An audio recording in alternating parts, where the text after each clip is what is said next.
चोर अरबों रुपए करप्शन के केसेस माफ करा रहे हैं। मुसल्लत करदा हुकूमत को कबूल करने के लिए कहा जाता है। चेयरमैन तहरीक इंसाफ का साधुकी में मार्च से खिताब। बढ़ती महंगाई को भी हुक्मरानों की नाकामी करार दे दिया।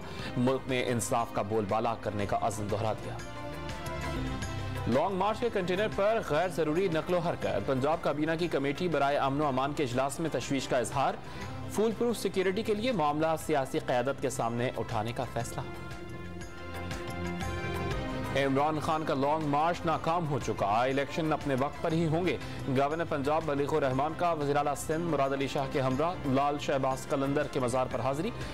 इस वक्त सियासत से ज्यादा आवाम की मदद जरूरी है। वज़ीर आला सिंध का PTI पर सैलाब मुतासिरीन को नजरअंदाज करने का इल्जाम। साबिक डिप्टी स्पीकर पंजाब असम्बली दोस्त मोहम्मद मजारी का 2 दिन का जिस्मानी रिमांड मंसूख। जुडिशल मैजिस्ट्रेट ने दोस्त मजारी को एंटी करप्शन के हवाले कर दिया। मंगल को दोबारा अदालत पेश करने का हुक्म। दोस्त मजारी का खुद को सियासी इंतकाम का निशाना बनाए जाने का इल्जाम।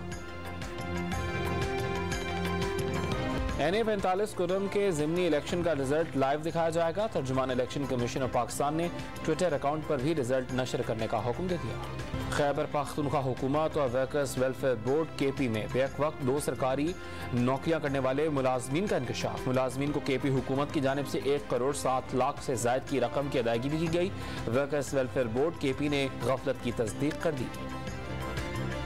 और ICC T20 वर्ल्ड कप में पाकिस्तान टीम की पहली फतह। शाहीनों ने नीदरलैंड्स को 6 विकेटों से धूल चटा दी।